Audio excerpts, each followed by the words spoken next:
Assalamualaikum warahmatullahi wabarakatuh. Alhamdulillahirrabbilalamin. Assalatu wassalamu ala asyrafil anbiya wal mursalin Sayyidina wa maulana Muhammad wa ala alihi wa sahbihi wa barik wa sallim ajmain wa ba'du. Perkenalkan, nama saya Muhammad Jaini. Nomor induk mahasiswa 220104010158 dari Fakultas Dakwah dan Ilmu Komunikasi, jurusan Komunikasi dan Penyiaran Islam. Pada kesempatan kali ini, saya akan membawakan sebuah video dalam rangka memenuhi tugas middle test mata kuliah Sejarah Dakwah yang diampu oleh Ibu Rizkiatul Hasanah SOS MSOS tentang min mapping sejarah dakwah. Di sini saya sudah menyediakan min mapping yang akan menjadi acuan dan pembahasan pada video kali ini. Materi yang pertama, pengertian ruang lingkup dan fungsi sejarah dakwah. Materi yang kedua, setting sosial bangsa Arab sebelum Islam.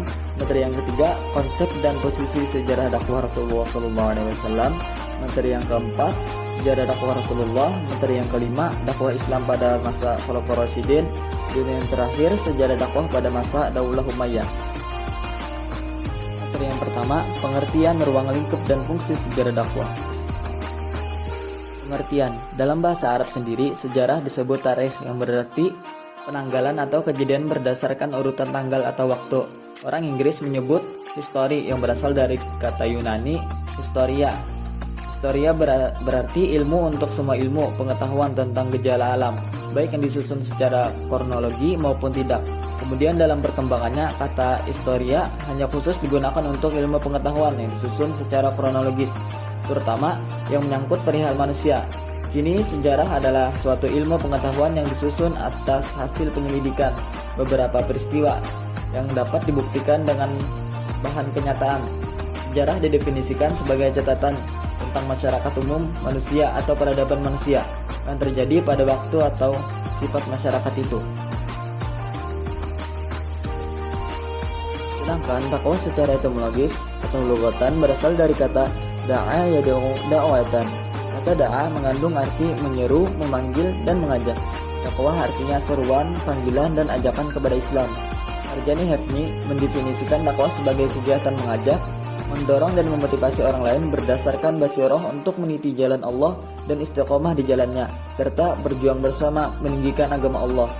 Demikian, sejarah dakwah dapat diartikan sebagai peristiwa masa lampau umat manusia dalam upaya mereka menyeru, memanggil, dan mengajak umat manusia kepada Islam, serta bagaimana reaksi umat yang diseru dan perubahan-perubahan apa yang terjadi setelah dakwah digulirkan, baik langsung maupun tidak langsung.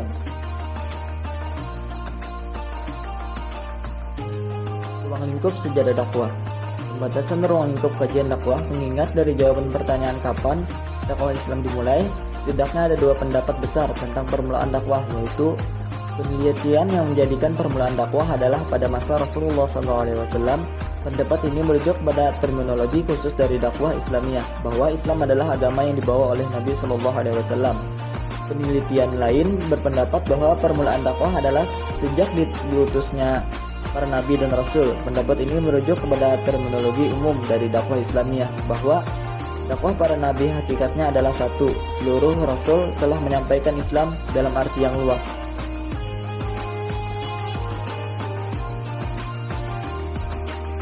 Bagi yang berpendapat bahwa sejarah dakwah Islam dimulai saat adanya Rasul, maka mereka mulai kajiannya dari dakwah Nabi Nuh alaihissalam. Alasannya adalah karena Nabi Nuh yang merupakan Rasul pertama yang diceritakan Al-Quran tentang aktivitas dakwahnya. Tentang dakwah Nabi Nuh, Al-Quran berkisah, "Qad arsalna Nuhan ila qaumihi faqala ya qaumi ibudullaha ma lakum min ilahin ghairuh inni akhafu alaikum adzaba yaumin adzim." Artinya, sesungguhnya kami telah mengutus Nuh kepada kaumnya. Lalu ia berkata, "Wahai kaumku, sembahlah Allah, sekali-kali tak ada Tuhan bagimu selainnya. Sesungguhnya kalau kamu tidak menyembah Allah, aku takut kamu akan ditimpa azab hari yang besar, yaitu kiamat."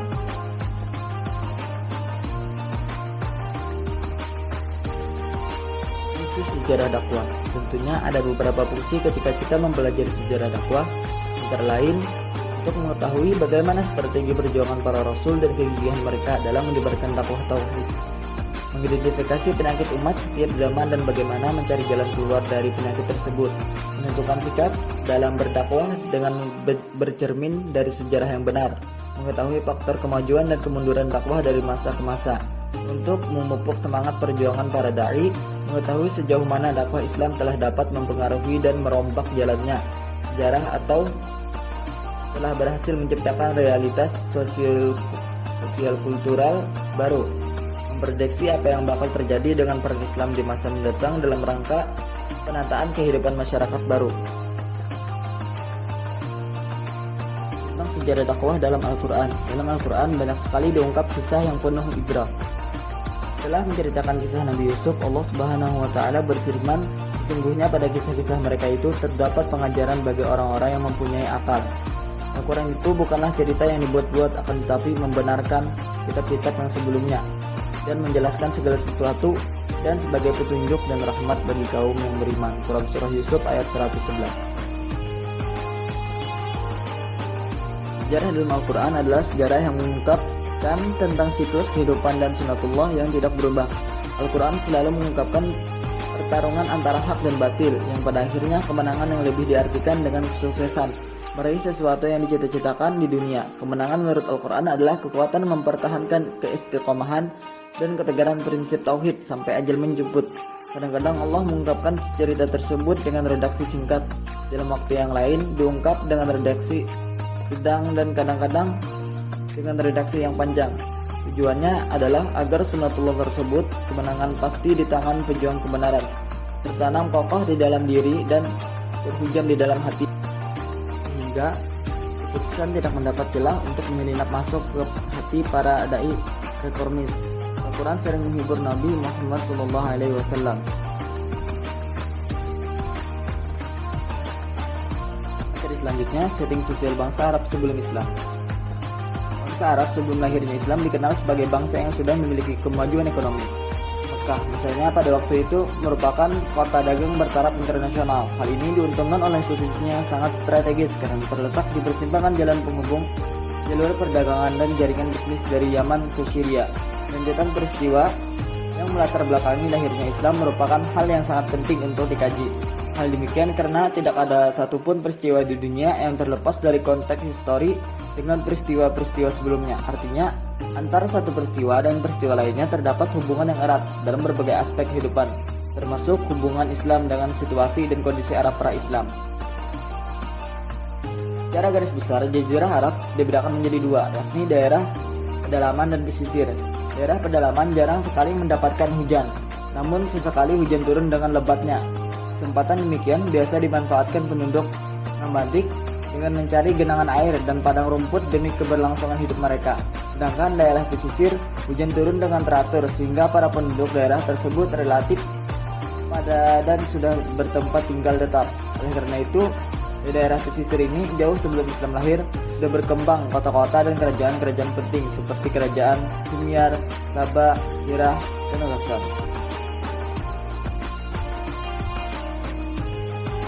Keadaan sosial dan budaya bangsa Arab sebelum Islam. Masyarakat Arab terbagi menjadi dua kelompok besar, yaitu penduduk kota Hadiyari dan penduduk Gurun Baduy. Penduduk kota bertempat tinggal tetap. Mereka telah mengenal tata cara mengelola tanah, pertanian, dan telah mengenal tata cara perdagangan.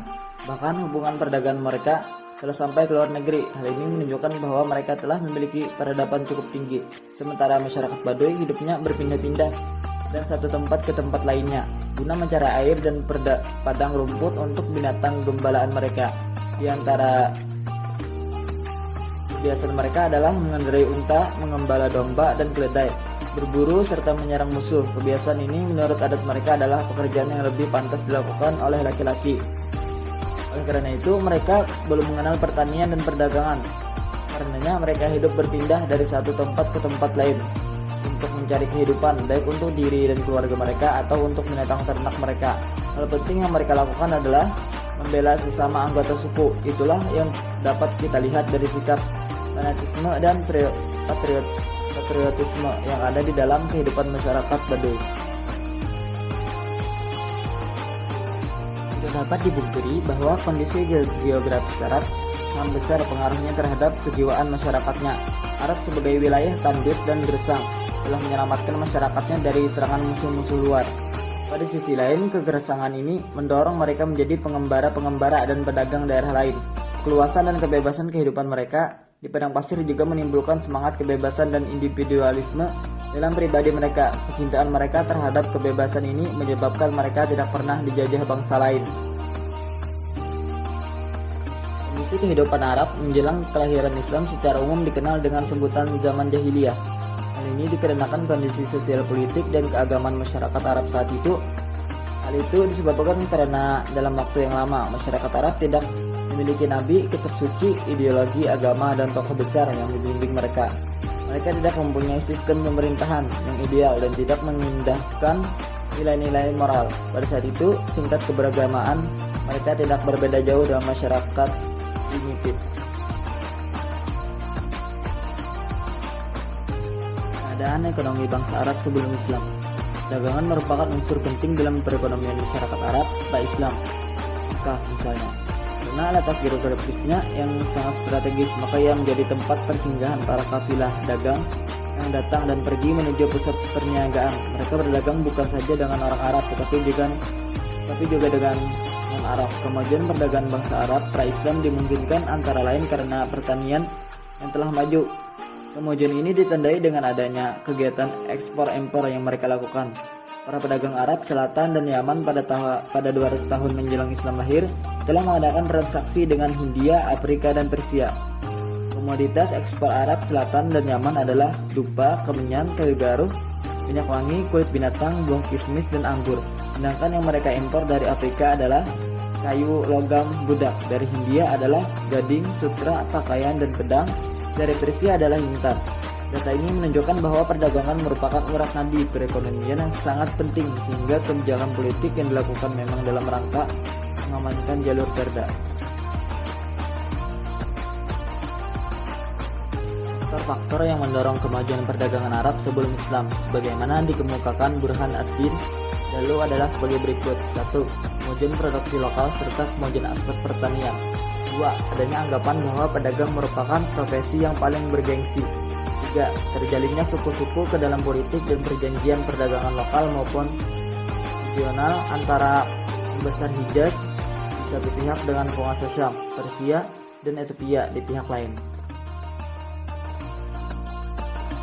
Keadaan politik bangsa Arab sebelum Islam. Sebagaimana telah disinggung di atas bahwa sebagian besar daerah Arab adalah daerah gersang dan tandus, kecuali daerah Yaman yang terkenal subur, ditambah lagi dengan kenyataan luasnya daerah di tengah Jazirah Arab, tingisnya alam, sulitnya transportasi, dan merajalelanya Baduy yang merupakan faktor-faktor penghalang bagi terbentuknya sebuah negara kesatuan, serta adanya tatanan politik yang benar.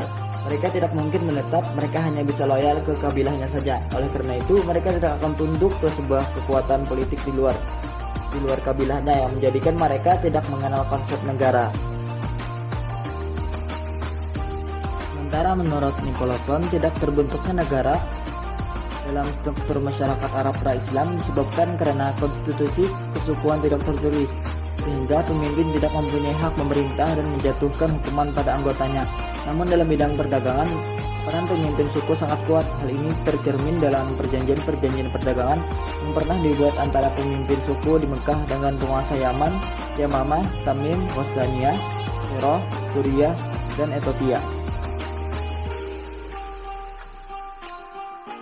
Dari selanjutnya, konsep dan posisi sejarah dakwah Rasulullah SAW.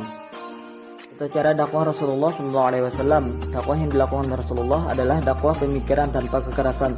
Rasulullah membangun kesadaran umat terhadap Islam dan membangun opini Islam di tengah masyarakat, sehingga kita sangat mengecam keras jika ada yang melakukan dakwah melalui aksi kekerasan fisik hingga melakukan aksi pengoboman. Kunci kesuksesan dakwah Rasulullah SAW. Muhammad Nasir dalam kitab Fiqhut Dakwah menyebutkan ada dua penghubung antara pendakwah dengan orang yang didakwahi, yaitu pengetahuan tentang sifat-sifat, tabiat, dan kecerdasan, rasa mawaddah, cinta yang ikhlas terhadap umat.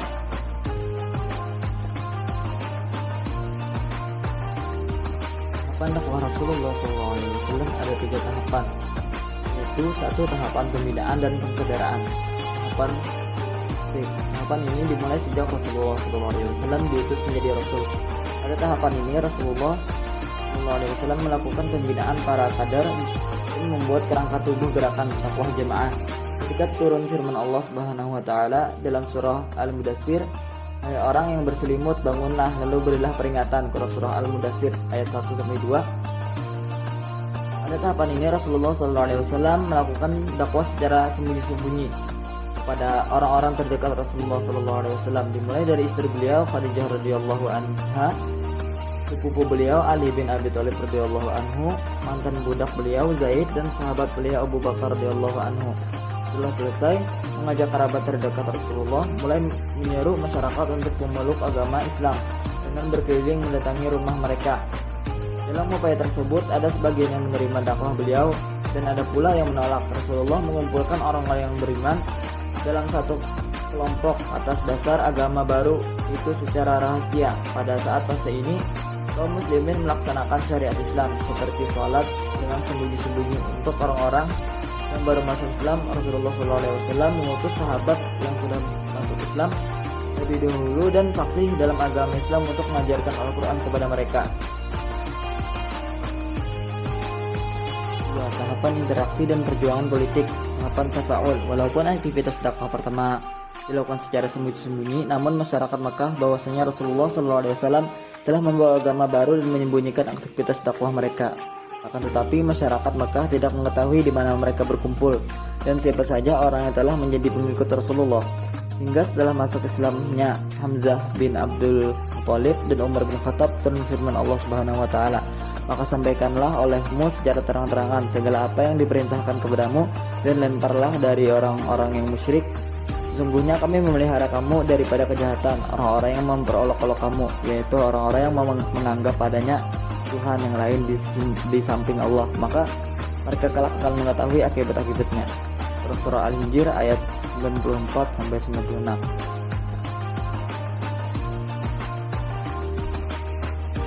Setelah menerima wahyu tersebut, Rasulullah SAW pun menerangkan perintah Allah Subhanahu wa taala secara terang-terangan. Beliau pun menampilkan setelahnya secara terang-terangan kepada seluruh masyarakat di Ka'bah, walaupun masih ada sebagian kaum muslimin yang menyembunyikan keislamannya. Setelah Rasulullah SAW menyuruhkan dakwah secara terang-terangan, mulai terjadi pergesekan antara kaum muslimin dengan masyarakat Mekah, dengan para pemimpin Mekah yang sangat mencintai kepemimpinan dan dengan sistem jahiliyah.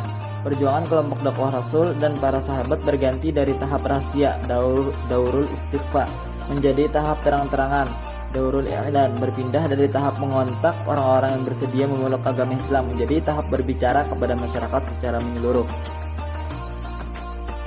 3. Tahapan penerimaan kekuasaan dan penerapan hukum. Tahapan isti'lam al-hukmi. Ketika Rasul hijrah ke Madinah, para pemimpin dan mayoritas negeri telah siap menerima Islam sebagai pedoman hidup mereka. Sebuah peradaban yang berpijak pada kalimat tauhid la ilaha illallah Muhammadur Rasulullah. Standar perbuatan miqyasul a'mal. Dalam interaksi kehidupan mereka adalah halal haram dan makna kebahagiaan, makna sa'adah mereka yaitu mendapatkan ridha Allah Ta'ala. Rasulullah membangun dan mendirikan kehidupan dan masyarakat Islam dengan penerapan Islam secara menyeluruh. Masyarakat yang kokoh inilah yang siap membangun peradaban risalah Islam ke seluruh dunia, yang akan membangun peradaban Islam yang jaya dan menjadi abdi daya di dunia dengan dakwah dan jihad. Oleh karena itu, dengan bukti kesuksesan dan keberhasilan yang jelas dicapai oleh Rasulullah SAW dalam perjuangan beliau. Di samping tuntutan kita semua meneladani perjuangan beliau setiap saat, maka tidak ada jalan untuk mengembalikan kedaulatan Islam di muka bumi ini selain jalan yang ditempuh Rasulullah SAW. Metode dakwah Rasulullah SAW menurut wahyu ilahi dapat diaplikasikan dalam 6 metode. Metode personal. Metode ini muncul secara individual, yaitu antara dai dan mad'u saling berhadapan secara langsung dan materi yang diteruskan langsung diterima, dan biasanya reaksi yang ditimbulkan oleh mad'u langsung diketahui. Metode pendidikan. Pada masa Nabi, dakwah lewat pendidikan dilakukan beriringan dengan masuknya Islam kepada para kalangan sahabat. Begitu juga pada masa sekarang ini, kita dapat melihat metode pendidikan teraplikasi dalam lembaga-lembaga pendidikan pesantren, yayasan yang bercorak Islam ataupun perguruan tinggi yang di dalamnya terdapat materi-materi keislaman. Metode pendidikan yang dilakukan Rasulullah dalam mendidik sahabat-sahabatnya melalui bercerita atau memberikan gambaran ilustratif, menjawab pertanyaan yang diajukan para sahabat. Begitu pula sebaliknya, menggunakan pengajaran yang variatif, memberikan keteladanan tentang pendidikan yang berempati.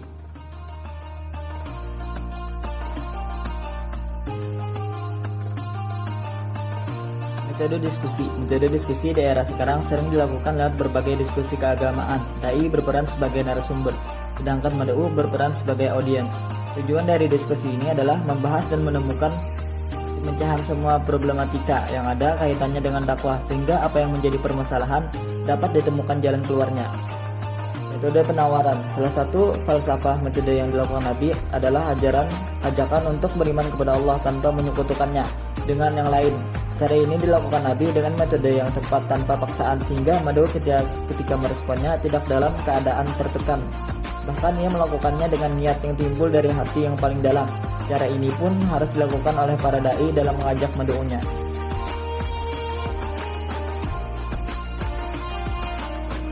Metode misi. Maksud dari metode misi adalah pengiriman tenaga para dai ke daerah-daerah di luar tempat domisili. Kita bisa mencermati untuk masa sekarang ini ada banyak organisasi yang bergerak di bidang dakwah, mengirimkan dai mereka untuk disebarluaskan ke daerah-daerah yang minim para dai-nya. Dan di samping itu, daerah yang menjadi tujuan adalah biasanya kurang memahami ajaran-ajaran Islam yang prinsipil. Metode korespondensi. Dalam proses penyampaian dakwah terdapat berbagai macam metode yang digunakan.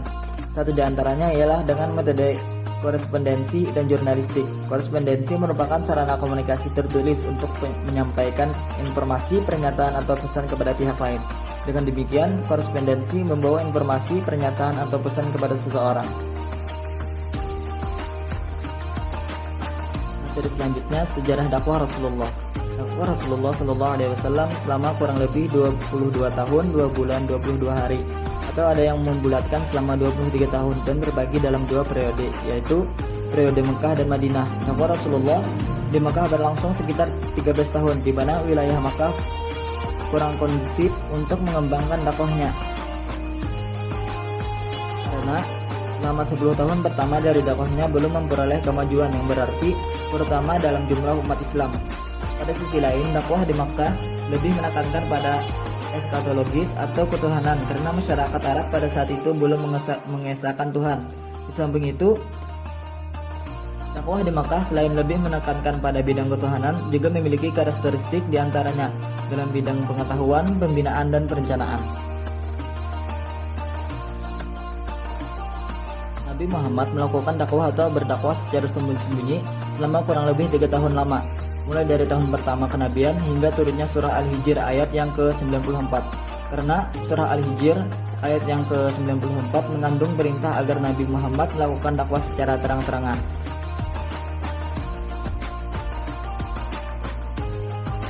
Setelah pengikutnya bertambah, akhirnya Nabi Muhammad SAW memulai dakwah secara terbuka. Setelah menerima wahyu, yaitu surah Al-Hijr ayat 94 yang berbunyi, "Fasda' bima tu'mar wa a'rid 'anil musyrikin." Maka sampaikanlah olehmu secara terang-terangan segala apa yang diperintahkan kepadamu dan berpalinglah dari orang-orang yang musyrik.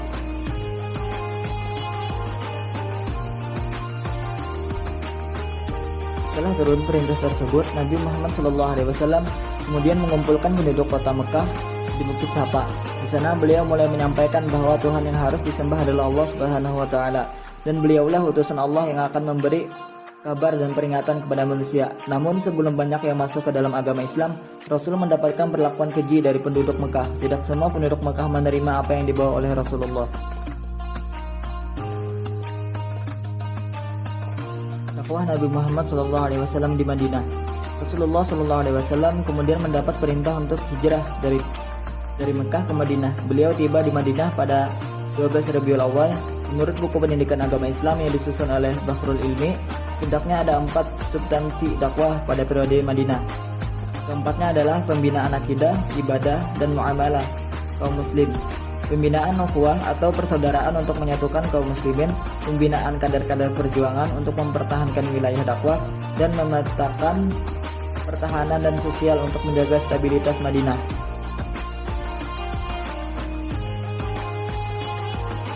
Membangun masjid sebagai pusat kegiatan dakwah, melakukan perjanjian dengan kaum Yahudi Madinah, mempersaudarakan kaum Muhajirin dan Ansor, membangun ekonomi rakyat dengan mendirikan pasar. Sejarah dakwah Nabi Muhammad SAW. Selama beliau mengemban amanah kenabian tidak bisa dianggap mudah karena tantangan yang dihadapi bukan hanya terkait hal eksternal, bahkan juga dari internal keluarga Nabi terdekat. Meski begitu, dakwah Nabi Muhammad SAW tetap berjalan dan dengan pendekatan yang penuh dengan kasih sayang, harmonisasi nilai-nilai kemanusiaan dan keagamaan dan kedamaian. Akhirnya Islam sukses menyebar ke seluruh dunia. Materi selanjutnya, dakwah Islam pada masa Khulafaur Rasyidin. Nabi sebagai seorang Rasul utusan Allah Subhanahu wa Ta'ala memang tidak bisa digantikan, akan tetapi kedudukan Nabi sebagai kepala pemerintahan tentu saja dapat digantikan. Pengurusan pemerintahan dan dakwah Islam kemudian berlanjut dengan diteruskan oleh para sahabat Rasul dan kemudian dikenal dengan istilah masa kekhalifahan. Penerusan pemerintahan dan dakwah Islam kemudian berlanjut dengan diteruskan oleh para sahabat Rasul dan kemudian dikenal dengan istilah masa kekhalifahan. Kata khalifah sebagaimana disebut dalam Al-Qamus artinya adalah umat yang melanjutkan generasi umat terdahulu, sedangkan Al-Khalif artinya orang yang duduk setelahmu.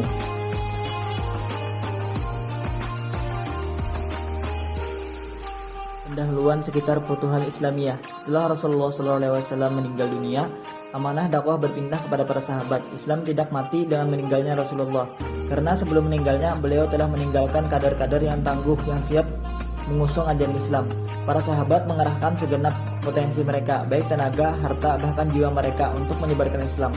Upaya para sahabat dan generasi selanjutnya dalam menyebarkan Islam dan dalam bentuk perluasan wilayah dalam sejarah Islam dikenal dengan istilah Futuhat Islamiyah. Sarana terbesar dakwah masa ini kurang lebih 30 tahun adalah pemerintahan dan kekuasaan. Lewat media pemerintahan para khalifah menentukan kebijakan dan strategi dakwah baik untuk masyarakat Islam atau di luar masyarakat Islam. Futuhat Islamiyah yang dilakukan oleh para sahabat selalu diikuti perluasan pemikiran Islam. Mayoritas penduduk yang didatangi oleh kaum muslimin memeluk Islam karena pilihan mereka. Mereka memandang kaum muslimin bukan sebagai hantu yang menakutkan, tetapi ibarat kapal penyelamat yang siap membawa mereka ke pulau impian. Kesibukan kaum muslimin membuka wilayah dakwah baru tidak membuat mereka lupa memelihara dan mengembangkan pemikiran Islam.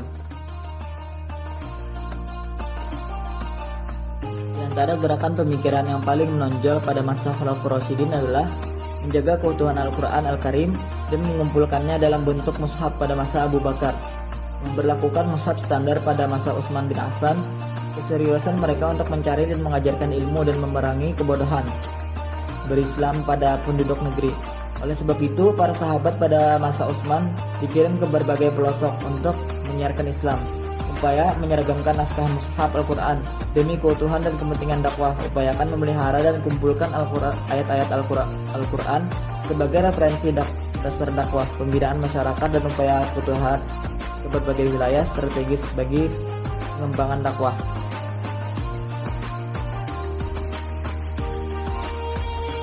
Negara tidak mengenal orang yang berprofesi sebagai dai. Semua adalah dai dan jika diminta untuk menyampaikan ilmu yang dimiliki, dia akan langsung menyampaikannya. Jika diminta fatwa, dia akan memberikan fatwa yang dia dengar dari Rasulullah SAW. Gema khalaqah ilmiah terdengar di setiap tempat, terutama di kota-kota besar seperti Mekah, Madinah, Basrah, Mesir, Syam, dan kota-kota lainnya.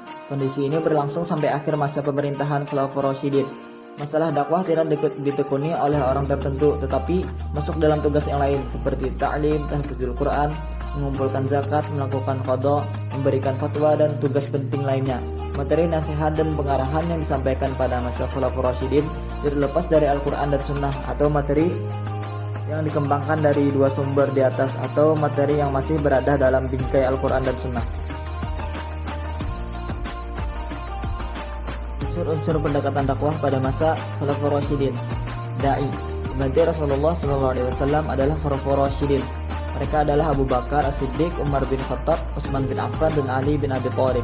Keempat sahabat Nabi ini berperan sebagai ulama yang menyebarkan agama Islam sekaligus berperan sebagai seorang khalifah.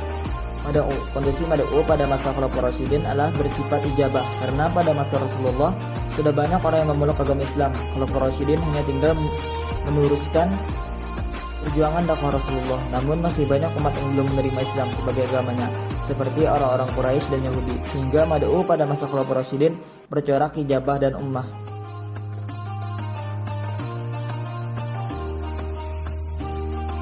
Materi yang diterapkan pada masa Khulafaur Rasyidin adalah akidah, syariah, dan muamalah. Metode. Secara umum, metode pengembangan dakwah yang dilakukan Khulafaur Rasyidin yaitu: pertama, konsolidasi dalam pembinaan dan peningkatan kualitas sumber daya kaum muslimin. Kedua, melalui upaya futuhat, yakni proses penyebaran, penghadiran, dan penyampaian risalah-risalah Islam ke daerah-daerah tertentu dengan tidak memaksa masyarakat. Materi yang terakhir yaitu sejarah dakwah pada masa Daulah Umayyah. Daulah Bani Umayyah yang ibu kota pemerintahannya di Damaskus berlangsung kurang lebih selama 90 tahun diperintah oleh 14 orang khalifah. Kejayaan Bani Umayyah dimulai pada masa Abdul Malik dan berakhir pada masa pemerintahan Umar bin Abdul Aziz. Sepeninggal Umar, kekhalifahan mulai melemah dan akhirnya tumbang. Penyebabnya adalah para khalifah lebih mengutamakan kepentingan pribadi daripada kepentingan umum. Pun demikian, kemajuan-kemajuan di bidang arsitektur, kesenian, dan perdagangan berhasil dicapai pada masa Bani Umayyah. Inilah bidang dan cara dakwah Umayyah. Dakwah di bidang kajian dan penulisan ilmiah. Gerakan ilmiah pada masa dinasti Umayyah sangat gencar dan dapat dianggap sebagai tonggak ilmu-ilmu keislaman buat masa berikutnya. Gerakan ilmiah ini selalu bersamaan dengan gerakan Futuhat Islamiyah. Setiap kali pasukan menundukkan negeri baru, selalu ditindaklanjuti oleh para ulama dengan mengajarkan fikih, syariah, hadis, tafsir. Mereka mengajarkan Islam dan menjelaskan kepada penduduk problematika yang dihadapi mereka. Memakmurkan masjid dengan kajian keagamaan. Pada masa Daulah Bani Umayyah, fenomena profesionalitas dalam dakwah sudah mulai kelihatan. Muncul kelompok-kelompok kajian dan halaqah-halaqah dakwah di masjid-masjid. Para ustadz duduk di masjid dan dikelilingi oleh murid-murid. Model pengajaran saat itu adalah model halaqah. Besar kecilnya halaqah sangat tergantung kepada kadar kemampuan ustadz yang menyampaikan ilmunya. Pemurnian dan penggalakan berbahasa Arab akibat langsung dari meluasnya negara Islam adalah terjadinya kontak budaya antara masyarakat pendatang dengan penduduk asli. Untuk mengantisipasi terjadinya kerusakan bahasa Arab yang juga bahasa Al-Quran akibat kontak budaya tersebut, para ulama akhirnya berhasil meletakkan kaidah-kaidah bahasa Arab.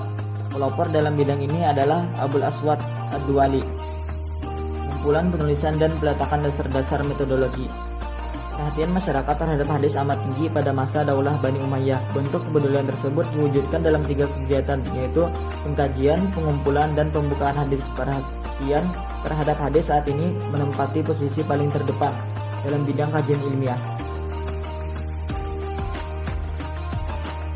Penutup, sebuah tutur kata kadang ada sebuah kesalahan, dan itu saya sadari sebagai manusia yang penuh dosa. Adapun hal-hal yang baik tak lain datang dari Tuhan Yang Maha Esa.